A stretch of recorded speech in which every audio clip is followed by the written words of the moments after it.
The elevator stopped between floors 17 and 18. Emergency lights flickered on.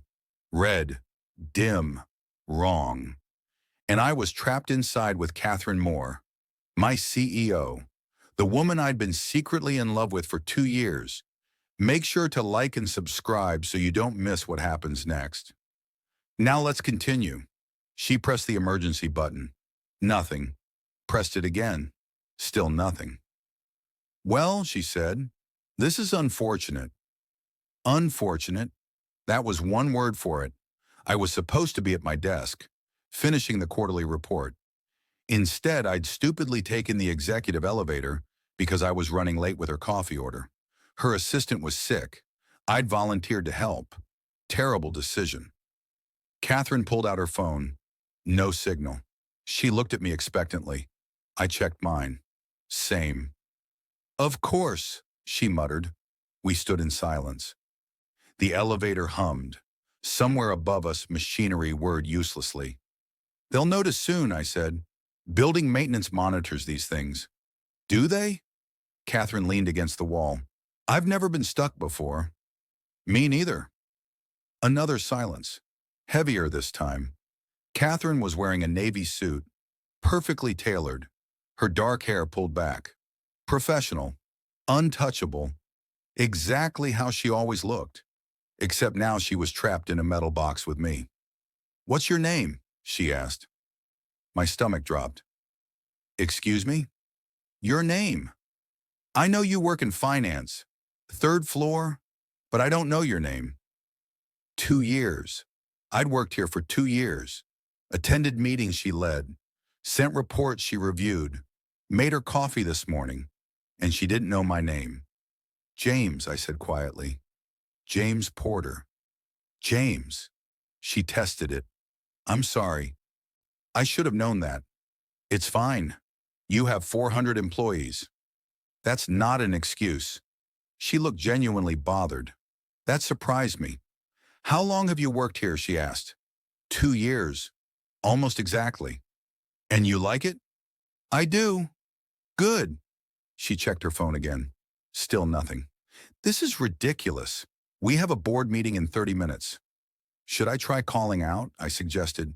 Maybe someone will hear. Go ahead, and I yelled. Hello. We're stuck in the elevator. Can anyone hear us? Nothing. Catherine tried too. Louder, more commanding. The voice she used in meetings. Still nothing. We might be here a while, I said. She sighed, slid down to sit on the floor, her back against the wall. I'd never seen her sit on a floor before. It felt wrong, like seeing a queen on a park bench. You might as well sit, she said. No point standing. I sat across from her. The elevator was small. Our legs almost touched. Tell me about yourself, James Porter, she said. What do you do in finance? Budget analysis mostly. Forecasting. Revenue projections. Sounds tedious. It can be, but I like numbers. They make sense. No gray area. She smiled, small, sad almost. That must be nice. What must be? Things making sense. I didn't know what to say to that. What about you? I asked. Do you like being CEO? Catherine laughed, bitter. That's a complicated question. We have time. She studied me, really looked at me, like she was deciding something. Can I be honest with you, James? Of course. I'm exhausted. I took over this company 3 years ago when my father died. I was 32, completely unprepared. And I've been drowning ever since. I stared at her. Catherine Moore never showed weakness, never admitted struggle. She was fierce, confident, perfect. You hide it well, I said. I have to. The board is waiting for me to fail. Half of them voted against me, said I was too young, too inexperienced, a diversity hire because I'm a woman. That's not true, isn't it? I got this job because my last name is Moore, not because I earned it. You've grown revenue by 40% in 3 years. That's earning it. She looked surprised. You know that? I work in finance. It's literally my job to know. Right. She pulled her knees up, wrapped her arms around them. Sorry, I don't usually unload on employees. This is unprofessional. We're stuck in an elevator. Normal rules don't apply. She smiled again, warmer this time. Fair point. The elevator shuddered. We both tensed, but nothing happened. Tell me something else, Catherine said. Something real, not work stuff. Like what? I don't know. What do you do when you're not analyzing budgets? I paint. Really? Badly, but I enjoy it. What do you paint? Mostly abstract stuff. Colors, emotions, things I can't put into words. Catherine leaned forward. That's beautiful. I wish I had something like that. You don't have hobbies. Work is my hobby. Work is everything. I wake up thinking about quarterly reports. Go to sleep worrying about shareholders. I haven't taken a vacation in 3 years. That's not sustainable. I know, but if I stop, if I slow down even a little, they'll say I can't handle it, that I'm weak, that they were right about me. Who cares what they think? I do. I care too much. My therapist tells me that every week. You see a therapist? Twice a week, sometimes 3 if it's a bad quarter. I'd never imagined Catherine Moore in therapy. It made her more human, more real. Does it help? I asked. Sometimes. She tells me I need to let people in, stop carrying everything alone. But that's easier said than done. Why? Catherine was quiet for a long moment. Because everyone wants something from me. The board wants profits, employees want stability, investors want growth. My mother wants grandchildren. My ex-husband wanted a trophy wife who stayed home. Everyone has expectations, and none of them see me. They see CEO Catherine Moore, the role, not the person. That sounds lonely. It is. Her voice cracked, just slightly. It's incredibly lonely.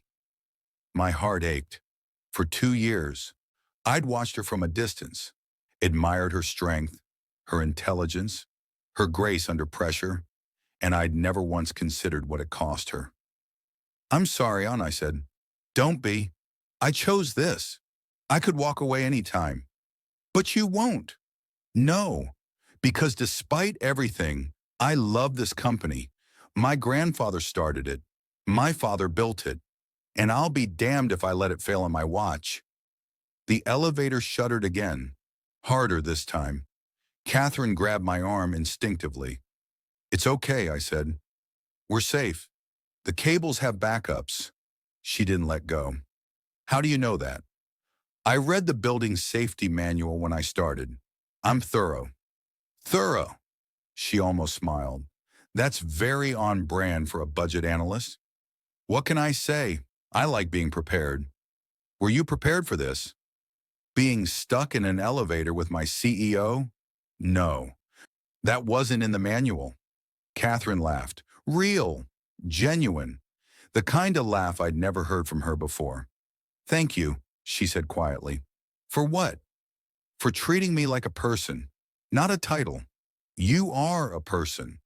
Not to most people here. To them, I'm a signature on their paycheck, a voice in meetings, a decision maker, but not human, not real. That's their loss. She looked at me, really looked, and something shifted in the air between us. Can I tell you a secret, James? My heart was racing. Yes, I've noticed you before today. You have? You think I don't know your name? I do. I've known it for months. I just didn't want you to know I've been paying attention. The elevator felt smaller, warmer. Why not? I asked. Because it's inappropriate. You work for me. There are rules, boundaries, and I can't cross them. But you wanted to. It wasn't a question. She didn't answer. Didn't need to. James, The elevator lurched, dropped. We both screamed. Catherine crashed into me. I caught her, held her. We dropped another foot and stopped hard. Emergency lights went out completely. Darkness. Total. Terrifying. Catherine, My voice shook. I'm here. I'm okay. I could feel her breathing. Fast. Panicked. Her hands gripping my shirt. We're okay, I said. The brake's engaged. We're not falling. How do you know? Because we stopped. If the cables failed, we wouldn't have stopped. Are you sure? I'm sure. Emergency lights flickered back on. Red glow. Catherine was still pressed against me, our faces inches apart. I've been waiting to be alone with you, she whispered. Time stopped. What? That's the secret I didn't tell you. I've been waiting for a moment like this, where it's just us. No employees, no board, no expectations, just Catherine and James. This is crazy. I know. We can't. I know that too. But neither of us moved. Tell me to stop, she said. Tell me this is wrong, that I'm your boss, that this could ruin both our careers. It is wrong. You are my boss. This could ruin everything. Say it like you mean it. I couldn't, because I didn't. Catherine, she kissed me, soft, tentative, like she was testing if this was real. I kissed her back, and everything else disappeared. The elevator, the company, the consequences. None of it mattered. Only this, only her. She pulled back. We shouldn't have done that. No, we definitely shouldn't have. We can't do it again. Absolutely not.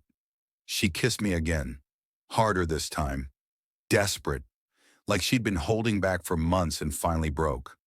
I'd imagined this moment, late at night, in meetings when I should have been paying attention, every time she walked past my desk. But the fantasy was nothing compared to reality. She tasted like coffee, smelled like expensive perfume, felt like every good decision and terrible mistake all at once. The elevator jolted, started moving. Up, slowly. We broke apart. Catherine smoothed her suit, fixed her hair, wiped her lipstick from my mouth with her thumb. This didn't happen, she said. What didn't happen? Good. She stepped back, put distance between us. When these doors open, I'm your CEO again. You're my employee. We have appropriate professional boundaries, understood? Understood. The elevator climbed. Floor 18, 19, 20. James? Yes? I meant what I said. I've been waiting, and I'm glad it was you I got stuck with. The doors opened on floor 22. Building maintenance was waiting. Security, half the executive team. Ms. Moore, are you all right? Catherine stepped out, confident, composed. CEO Catherine Moore was back. I'm fine, minor technical issue, nothing serious. We should get you checked out. That won't be necessary. She glanced back at me, brief, meaningful. Mr. Porter kept me calm. I appreciate his professionalism. Of course, Ms. Moore. She walked away, heels clicking, back straight, untouchable again. I stood in that elevator, lips still tingling, heart still racing. Someone from maintenance helped me out, asked if I was okay. I nodded, said I was fine. But I wasn't fine. I was wrecked, changed, completely undone by 20 minutes in a broken elevator. I went back to my desk, tried to work, couldn't focus, just kept replaying the kiss, her words, the way she looked at me. My phone buzzed, email from Catherine Moore. Subject today, body my office 6 p.m. after everyone leaves. I stared at the screen. This was wrong, dangerous, career suicide. I typed back one word, okay. At 5:58 p.m., the office emptied. People headed home, plans, families, normal lives. I walked to the 20th floor, Catherine's office. Door closed. I knocked. Come in. She was standing by the window, city lights behind her, still in her navy suit, still perfect, still impossible. Close the door, she said. I did. I need to say something, and I need you to listen without interrupting. All right. What happened in that elevator can't happen again. I'm your CEO. You're my employee. There are power dynamics, legal implications, HR nightmares. If anyone found out, it could destroy both of us. I understand, but I also need you to know something else. What? She turned to face me. I don't want to be alone anymore.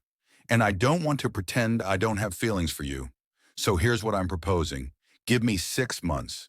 6 months to restructure, to promote you to a different department, to eliminate the direct reporting relationship.